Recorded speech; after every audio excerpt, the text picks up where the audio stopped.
Direct కలెక్టర్ని mill కాడికి వచ్చి చెప్పమంటాడు. మీ ఎమ్మెల్యే మాటలు కలెక్టర్ చెప్పుకోండి బెదిరిస్తారు సార్. మ్యాచర్ వచ్చినాయా లేదా మళ్ళీ ప్రతి ప్యాకెట్ తూకం చూసి నాకు లోడ్ చేస్తున్నాం. లోడ్ చేసిన తర్వాత మళ్ళీ అవి ఇల్లు దగ్గరికి పోయిన తర్వాత అక్కడ కూడా ప్రతి ప్యాకెట్ లోడ్ మ్యాచర్ చూసి వచ్చినాయా లేవా అని చూసి మళ్ళీ అక్కడ కూడా చూసి మళ్ళీ ప్రతి ప్యాకెట్ అక్కడ కూడా 100 ప్యాకెట్కి 3 ప్యాకెట్ కట్ చేసి మళ్ళీ దాంట్లో ఒక రైతుకు 250 నుంచి 450 ప్యాకెట్లు పోతే దాంట్లో 150 ప్యాకెట్లు మళ్ళీ ఖరాబ్ అని చెప్పి మళ్ళీ రైతు దగ్గరికి మళ్ళీ రిటర్న్ పంపించి ఆ 150 ప్యాకెట్లుగా ఒక్కరొకరి దగ్గర 35 ప్యాకెట్లు 40 ప్యాకెట్లు 12 15 తనకు ఎంత ఇష్టం వస్తే అంత కొత్త ఇస్తున్నాడు. నీ తిరిగి రైతులు ప్రశ్నిస్తే నీకు ఎవరికి చెప్పుకుంటావో చెప్పుకో, ఏం చేసుకుంటావో చేసుకో, నీకు ఎవరికి ఏం చేస్తావో చేసుకో, నా దమ్మెత్తులో నేను చూసుకోవాలి. సలీం సారే అన్నారు. మరి ఎవరు చేసుకోవాలి సార్? మాకు మిగిలినది లాభం అది వచ్చేది 30-34 ప్యాకెట్ల కంటే 40,000 ఆనే అవుతున్నాయి సార్. మాకు మిగిలినది అదే సార్.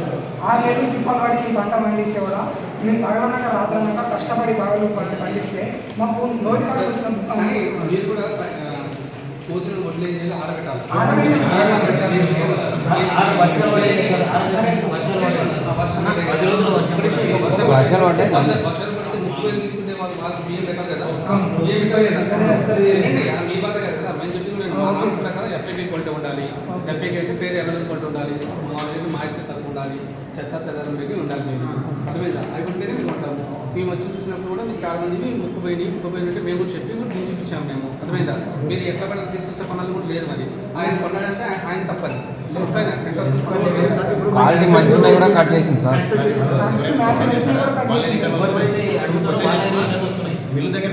ఎవరు పోయి అంటే వాళ్ళ క్వశ్చన్ చేసిన వాళ్ళమే రిటర్న్ వస్తున్నాయి. రిటర్న్ వచ్చి మళ్ళీ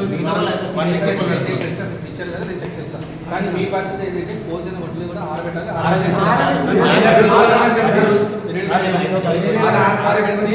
ఆరబెడితే నల్లగా రావాలి. వర్షాలు పడ్డాయి సార్. 15 రోజులు పడ్డాయి వర్షాలు కంటిన్యూ పడ్డాయి సార్.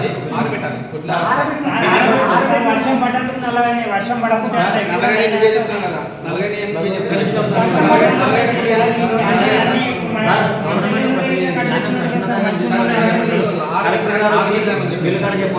ఇప్పుడు ఆరినే అంతే అయినా ఆరనే అంతే అయినా సార్. కటింగ్ అన్ని ఇప్పుడు ఆడ చూద్దాము. వాళ్ళ బుక్లో కూడా ఉంటారు సార్. రైతు ఇక్కడ వాళ్ళ బుక్లో ఇస్తే మొత్తం లారీకి అని కటింగ్ మ్యాచర్తో కూడా రాసి పెట్టింది సార్ వాళ్ళు. మళ్ళీ కటింగ్ ఎవరు చెప్పారో చెప్పుకోపో. అంటే అట్లా సార్ కట్టులో అయితే సార్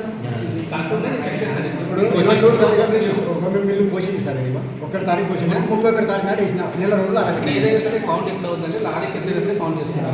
ముందు చేసినప్పుడు కౌంట్ చేయాలి. ముందు చేసుకున్నప్పుడు లెక్క రాదు. ఎప్పుడైనా లారీకి ఎత్తేటప్పుడు వెయిట్ ఎత్తుందో లారీ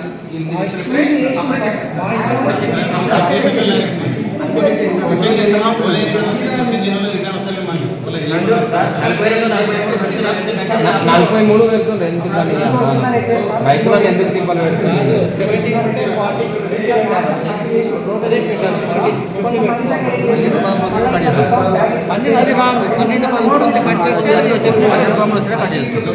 అవి 15 వచ్చినాయి సార్. 15 వస్తే 351 బస్తాకు 3 ప్యాకెట్ కట్ చేసి ఉంది.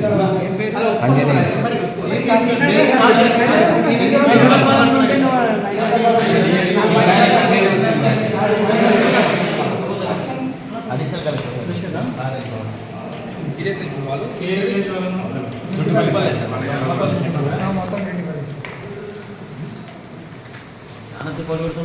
ఒక్కొక్కరు చెప్పండి. ఇవి కాదు మీరు పంపించినప్పుడు చూడాలి. చూస్తాం కదా, మీరు పంపించారు కదా.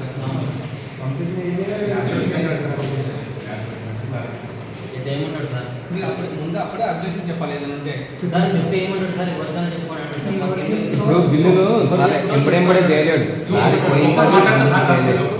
బిల్లులు లారీ పోయిందాడు బిల్లులు చేయలేదు. తర్వాత వారం 10 రోజులకు చేస్తుంది.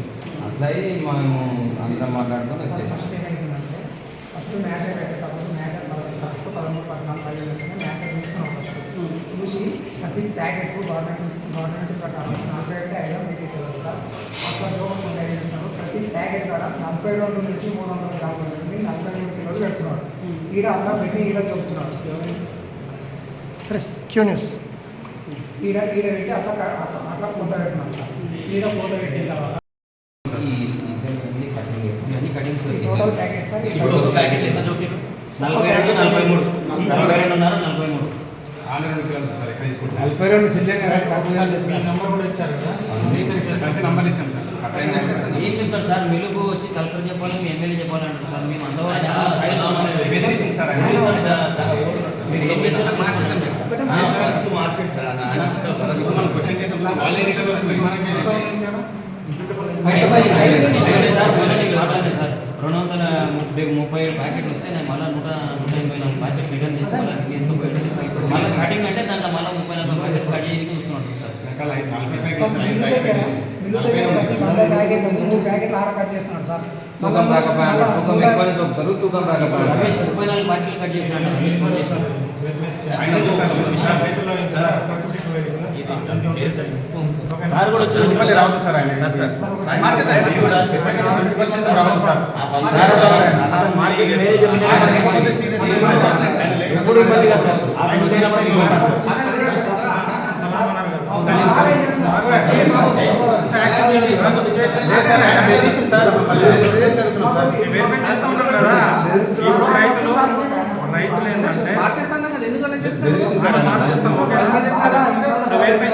వెరిఫై చేసి వాళ్ళకి ఇట్లా కాకుండా చూడండి కట్టిన దాన్ని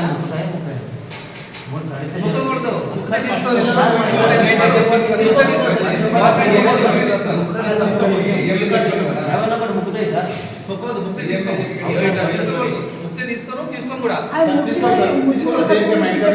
తీసుకుపోయి క్వశ్చన్ చేస్తున్నామా మళ్ళీ మనం రిటర్న్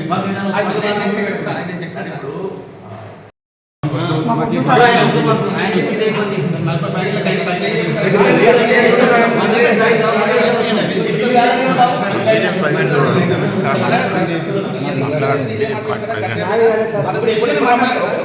సార్ ఆయన ఎప్పుడు వచ్చినా మేము నిజాయితీ మాట్లాడతాం కరెక్ట్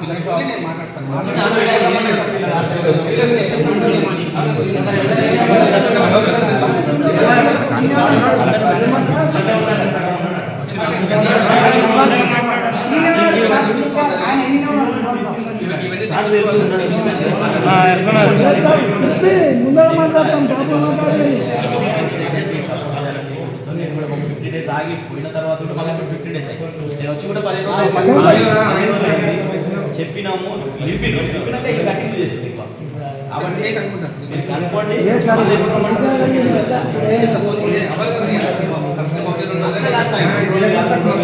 ఒక వారంలో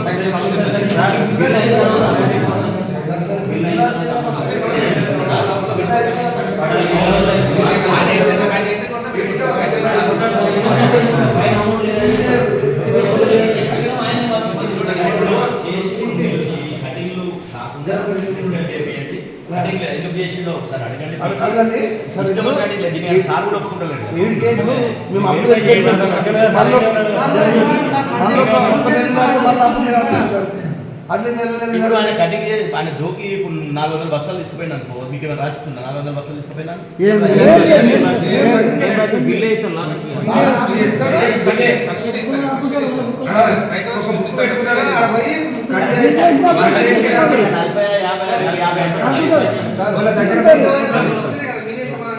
క్వశ్చన్ చేస్తున్నారు మీరు చేసిన అతను అడగాలి కదా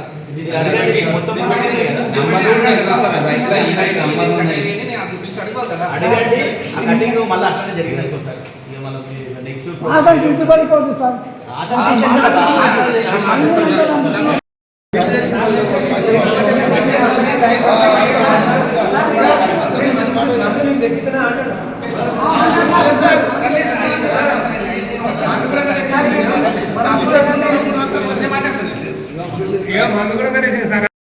జుంటిపల్లి శ్రీకాంతరావుతో పొలం చేస్తాను నేను 93 ప్యాకెట్లు అయినాయి 93 ప్యాకెట్లలో 4 ప్యాకెట్లు కట్ చేసిండు సలీం సారు ఏమంటే ఏం సార్ ఇట్లా చేస్తున్నావు అని అంటే ఎవరు చెప్పుటో చెప్పుకపో ఇవంతగా తోపో అని మాట్లాడుతున్నాం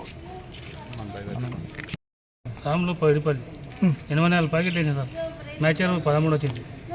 13 వచ్చిన దాంట్లో 5 కడిగేస్తాను అన్నాడు. 5 కడిగేస్తే ఇదే సార్ నీ కాలు మొత్తం అంటే కూడా ఈ ఎంతకు కడిగేస్తా అంటున్నారు. సార్ మాది యాలాల్ మండల్ జింటిపల్లి గ్రామం. జింటిపల్లి సెంటర్లో జింటిపల్లి సెంటర్ మేనేజర్ సలీం సార్ గారు ప్రతి రైతు దగ్గర గవర్నమెంట్ ప్రకారం 13-14% తేమ వచ్చినా కూడా ప్రతి ప్యాకెట్కు 41 గ్రాములు గవర్నమెంట్ ప్రకారం 41 కొనుగోలు చేయలే. కానీ ప్రతి రైతు దగ్గర 42 నుండి 300 గ్రాముల నుండి 43 కిలోలు అట్లా కోత విధించిండు ప్రతి రైతు దగ్గర. అది కాకుండా మళ్ళీ మిల్లు దగ్గరికి వెళ్ళిన తర్వాత ప్రతి 100 ప్యాకెట్లకు 3 ప్యాకెట్లు అని చెప్పి అక్కడ కోత విధించిండు ఆడ కూడా. మళ్ళీ దాంట్లో ఒక 400 ప్యాకెట్లకు 200 ప్యాకెట్లు రిటర్న్ మళ్ళీ పంపించి రైతు వేదిక దగ్గరికి పంపించి ఖరాబ్ అయినాయని చెప్పి ఆ 200 ప్యాకెట్లలో ఒక్కొక్క రైతు దగ్గర 15 నుండి 25, 35, 34 వరకు కోత విధిస్తున్నాడు. ఎందుకు అని ప్రశ్నిస్తే నీ ఎవరికి ఏం చెప్పుకుంటావో చెప్పుకో, ఏం చేసుకుంటావో చేసుకో, నేను ఏం బేగైతే చూసుకుంటా, నీవు ఆడుకోతావో పో అని బెదిరిస్తున్నాడు ఆయన ప్రతి రైతుని. ఎమ్మెల్యే దగ్గరికి కూడా పో, ఏం బేగైతే చేసుకుంటావో చేసుకో అని మమ్మల్ని రైతులని బెదిరిస్తున్నాడు. ఆయన కావాలని వర్షం పడుతున్నా అని తెలిస్తే కూడా వర్షం పడాలని కోరుకుంటాడు. ఆయన వచ్చిన తాడిపత్రులను కూడా అమ్ముకున్నాడు. ఆయన వచ్చిన గింజలు అన్నీ కూడా ప్రతి రైతు ధాన్యం తడిచినా అని కూడా కళ్ళారా చూసినా అని కూడా తాడిపత్రులు ఇవ్వలేడు ఒకరికి కూడా. ప్రతి రైతు దగ్గర ఇట్లా 8, 9, 10 ప్యాకెట్లు కోత విధించినా అని కూడా ప్రతి రైతు దగ్గర నుండి మళ్ళీ 2000 నుండి 3000 వరకు మళ్ళీ అమౌంట్ తీసుకున్నాడు. మళ్ళీ ఇవన్నీ కోత విధిస్తే కూడా మాకు వచ్చే లాభం ఏంటి సార్? మాకు మిగిలేదే ఒక 20-30 వేలు. మళ్ళీ దాంట్లో కోత విధిస్తా అంటే ఇక మేము ఎలా ఉండాలి సార్? మేము ఎట్లా బతకాలి?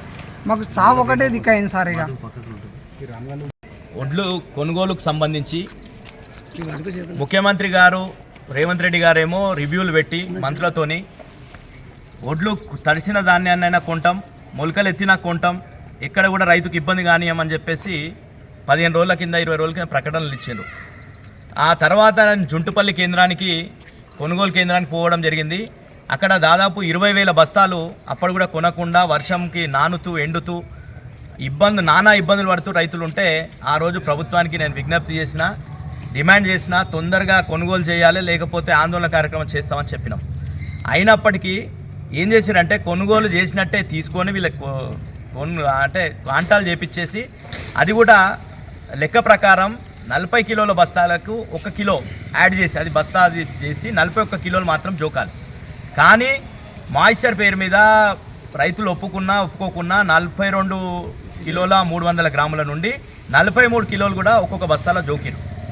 అయినా రైతులు ఓపికతోనే ఒప్పుకొని అట్లా కూడా 100 బస్తాలు, 70 బస్తాలు, 80 బస్తాలు అయితే ఒక్కొక్క రైతుకు ఇక్కడ రైతుల పేర్లతో సహా సోను ఎండి సోను 310 బస్తాలు అయితే 12 బస్తాలు కోత విధించారు. రామ్రెడ్డికి 215 బస్తాలు అయితే 12 బస్తాలు కోత విధించారు. అదేవిధంగా వడ్ల అశోక్కి 381 బస్తాలు అయితే 21 బస్తాలు కోత విధించారు. అట్లనే బైకని శేఖర్ 650 బస్తాలు అయితే 15 బస్తాలు కోత విధించారు. గాజుల నరసింహులకు 185 బస్తాలు అయితే 13 బస్తాలు కోత విధించారు. ఇట్లా ఎన్ని బస్తాలైనా 100కు 3-4 బస్తాలు కోత విధించి ఇది ఎవరు పంచుకుంటున్నారు? అక్కడ ఉన్నటువంటి డీసీఎంఎస్ సెంటర్ నిర్వాహకుడు అదేవిధంగా మిల్లర్లతో కుమ్మక్కయి ఈ విధంగా వ్యవహరిస్తున్నారని చెప్పేసి రైతులందరూ కూడా ఆరోపించి ఈరోజు కలెక్టర్ గారి దగ్గరికి, వికారాబాద్ కలెక్టర్ కార్యాలయానికి జుంటుపల్లి రైతులంతా కూడా వచ్చి వాళ్ళ బాధని చెప్పుకున్నారు అడిషనల్ కలెక్టర్ గారితో. అదేవిధంగా డిఎస్ఓ ఎవరైతే ఈ జిల్లాలో మొత్తం కూడా ఇవన్నీ చూస్తారో ఆయనతో కూడా మాట్లాడడం జరిగింది. వెరిఫై చేస్తామన్నారు. మేము కోరుతున్నది ఏంటంటే ఈ సందర్భంగా మేము డిమాండ్ చేస్తున్నది ఏంటంటే రైతుల పక్షాన రైతుల ప్రభుత్వం అని చెప్పుకుంటున్నటువంటి ఈ ప్రభుత్వం రైతులని ఇంత ఇబ్బందులు పాలు చేయడం అనేది సమంజసం కాదు. మీరు ఈరోజు రైతుల పొట్ట కొడుతూ వాళ్ళు కష్టపడి పండించి ధాన్యం అంతా కూడా సేకరించి అన్ని చేస్తే ఒక్కొక్క దగ్గర 100కు 3-4 బస్తాలు కొట్టేయడం అనేది సమంజసం కాదు. 40 బస్తాలు అయిన వాళ్ళ దగ్గర కూడా 5-5 బస్తాలు కొట్టేసినటువంటి పరిస్థితి ఉన్నది. కాబట్టి ఇది ఇట్లాంటివి విరమించుకోవాలి, వెరిఫై చేయాలని కూడా అధికారులకు చెప్పినాము. తక్షణమే కలెక్టర్ గారు కూడా ఆదేశించారు, జిల్లా సివిల్ సప్లై ఆఫీసర్కి ఆదేశించిండు. కాబట్టి తక్షణం ఒక వారం రోజుల్లో ఆయన మొత్తం కూడా విచారణ చేసి ఎవరైతే దోషులు వాళ్ళకి ఎవరైతే ఈ వ్యవహారానికి కారకులో వాళ్ళ మీద చర్యలు తీసుకుంటామన్నారు. లేని పక్షంలో ఈ రోజు బేస్తవారం రోజు వచ్చే బేస్తారం వరకు వాళ్ళు చర్యలు తీసుకొని పక్షంలో తప్పకుండా మళ్ళీ కూడా పెద్ద ఎత్తున ఆందోళన కార్యక్రమాలు చేస్తాం. మేము ప్రభుత్వాన్ని హెచ్చరిస్తున్నాం, ఇంకా కూడా మీరు రైతులకు ఇచ్చేటటువంటి ఇవ్వకుండా వాళ్ళు కష్టంతో వాళ్ళు పండించుకొని అప్పులు చేసుకొని ఈరోజు నెల రోజులు అవుతున్నది, వాళ్ళు ఆడ పెట్టేసి కాంటాలు చేసి ఇప్పటివరకు బిల్లు చేయనటువంటి పరిస్థితి, చాలా ఘోరమైనటువంటి పరిస్థితి నడుస్తుంది జుంటుపల్లి కేంద్రంగా. ఇట్లా చాలా కేంద్రాల్లో కూడా ఇట్లనే రైతులని మోసం చేస్తున్నటువంటి పరిస్థితి కనిపిస్తుంది. కాబట్టి ఇప్పటికైనా విరమించుకోవాలి, లేకపోతే తప్పకుండా ఆందోళన కార్యక్రమాలు తీవ్రతరం చేస్తాం ఈ ప్రభుత్వానికి వ్యతిరేకంగా అని చెప్పేసి హెచ్చరిస్తున్నాం.